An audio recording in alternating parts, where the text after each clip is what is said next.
I don't know about you guys, but I'm starting to sense just a major shift happening in the gaming space right now. Looking around, you're probably seeing headline after headline of company-wide layoffs, studio closures, restructurings, and it's appearing to be some heavy doom and gloom. Now, I know this isn't specifically a gaming thing, as the entirety of the world economy is struggling ever since that one random event in 2020 that completely just, fucked our futures. But in regards to gaming, I'm seeing a shift. Companies that have overstaffed, overpromised, overspent, and underdelivered are now having to live with the consequences of those actions. Staff cuts, re-envisioning of what their companies need to focus on, which, like I've been saying for years now, is delivering solid games for good prices and not gouging the consumer. But here's the thing. I think people are starting to get hip to the game that the AAA space is no longer a viable spot for creativity, passion, and talent.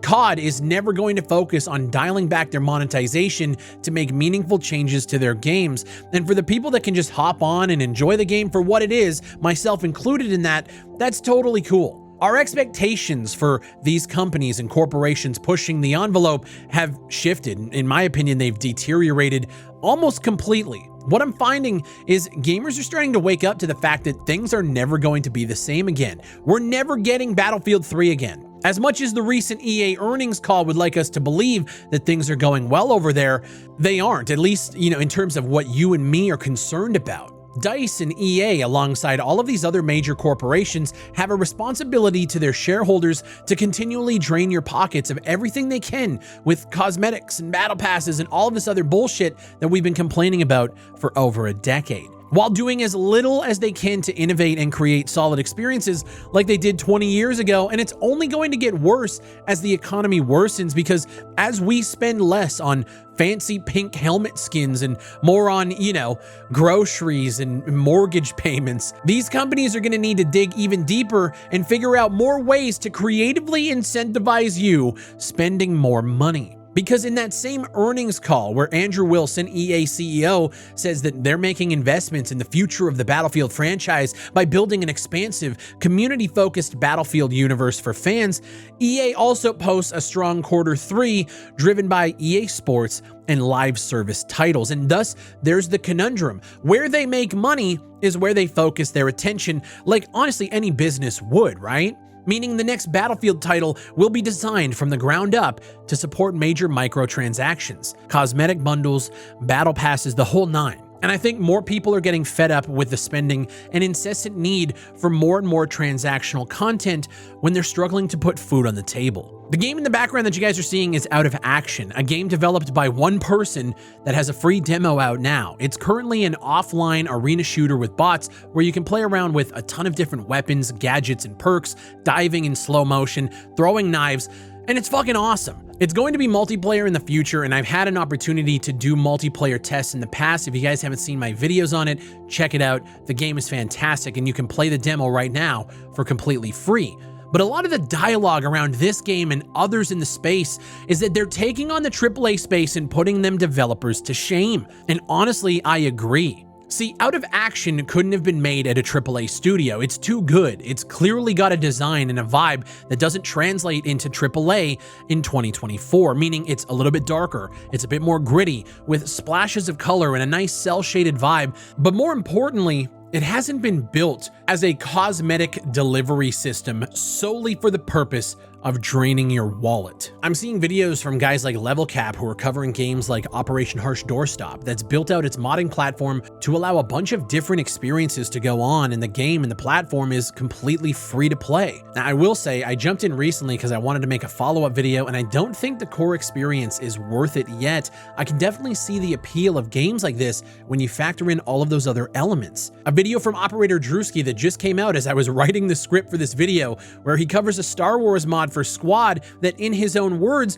proves AAA games wrong. Tacti Gamer covering Out of Action, saying it's putting AAA devs to shame. The most recent release of Baldur's Gate 3, where the coverage of that game across the internet was that this is where AAA games need to be, at least from a quality perspective. The shift has started, and I think because of the way the world is going, the economy that is, in my opinion, completely failing, and we're on the brink of economic collapse, I think when it comes to video games and the projects that we decide to put our money towards, I think more and more people are going to be looking at cheaper indie titles to fill that void. And it's funny because I see companies like Ubisoft trying to appeal to that indie demographic by releasing games like The Prince of Persia: The Lost Crown, which by all accounts I've heard is a fantastic title, but it's priced at a full whopping $79. And now Ubisoft employees, according to a report from Insider Gaming, are reportedly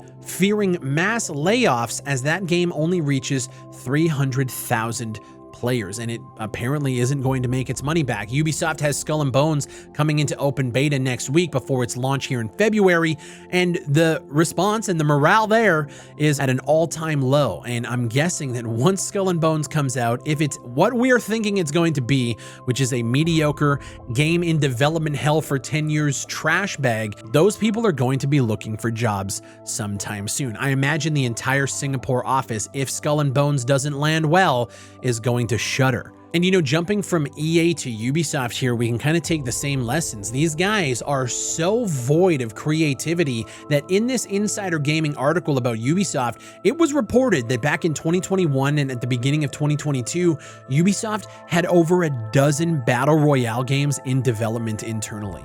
A dozen. 12 battle royales. Ubisoft's reportedly not happy with the results of Avatar: Frontiers of Pandora. It had around 1.9 million players, which from my perspective is an insane amount of people. But according to them, it's poor numbers compared to previous games by Ubisoft Massive. Who would have thought? Assassin's Creed Mirage also didn't meet expectations, attracting a low 5 million players. And it's clear to me now that cracks are starting to form in the AAA space. And in my opinion, unfortunately, a lot of people are going to lose their jobs because of this, and they already have. I think I read another article, 15,000 layoffs in the gaming space since the beginning of 2023, with, I want to say, 5,600 people being laid off in January alone. The cracks are showing. And I think this is what we have been talking about for years when we talk about the crash. Now, granted, the economy is in the shitter. This isn't just a gaming problem, like I said before. But when the economy goes down and you have an industry that, in my opinion, should be as strong as ever, when you take into account that the gaming industry makes more than like movies, music, and all other sources combined, how are we having this many layoffs? How are we having this much turnover? How are we having this many issues in an industry that has so much money flowing into it? And I think, again, when it comes to that shift in perspective, I think people are starting to realize just how mismanaged and fucked a lot of these companies are. And in my opinion, even though there's a lot of bad tied to it, the doom and gloom, the loss of jobs, the restructure, all of that stuff, in my opinion, it's only a good thing. Because if we have these companies that have for years now been going down this road that has led them to here, where we have been complaining and bitching and talking about it for as long as I can remember, they are at a point now where maybe, just maybe, they have the opportunity to re-envision and look at where they have gone and try to dial it back. Will they?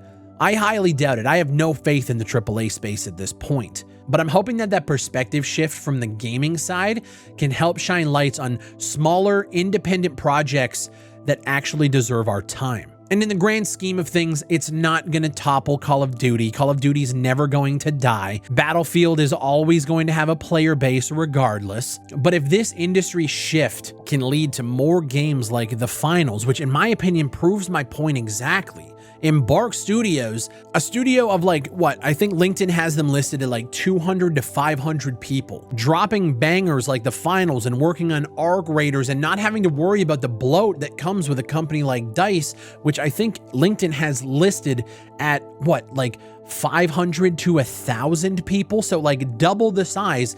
Embark swings in and they're executing at a level that we haven't seen in the AAA space in quite a long time, and they're making games that actually resonate with the FPS space. If that industry shift can bring in more games like Pal World that has completely disrupted the industry with people wondering like, huh, why is it so popular? How is this many people playing? Is because they're sick of Pokemon and Game Freak and Nintendo shoveling shit out every time. Like they're tired of it. If we can have more games like BattleBit that come in, disrupt the multiplayer space, and yeah, maybe they're struggling to keep that player base now, but let me tell you, BattleBit putting up a fight against the AAA space when it was made by 3 developers, the shift is happening. And while I can look around and see a lot of negativity and a lot of, people are fearing for their jobs, and the thing is, I think that bubble that we've been talking about in the tech space, I think it's bursting. And I am hoping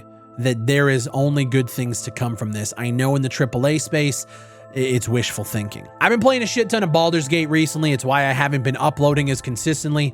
I'm not one to make videos on Baldur's Gate and stuff outside of the realm of like industry news and tactical shooters and early access stuff. But let me tell you, Baldur's Gate 3, Game of the Year last year, 100%. I totally get it. One of the best games that I've played in years. I am completely enthralled with it. It is throwing my work off, and I apologize. I'm back at it here. We're in February. I'm about to wrap the game up, probably tonight, if I'm being honest with you. And then hopefully the impending release of Gray Zone Warfare coming out into early access can lead us into the promised land for the rest of 2024. What games are you guys playing? What are you enjoying right now? What have you been up to? My name is Big Fry. Let's have a conversation. This is something that I have just been kind of sitting on and watching for a while. I'm seeing all of these layoffs, all of these headlines, all of this doom and gloom. And all I'm thinking to myself is that if these companies truly mean what they say when they're talking about restructuring and refocusing on what they need to focus on, hopefully that leads to good things. Let me know what you think down below. Leave a like on the video if you enjoyed it. My name is Big Fry, and I'll see you on the next one.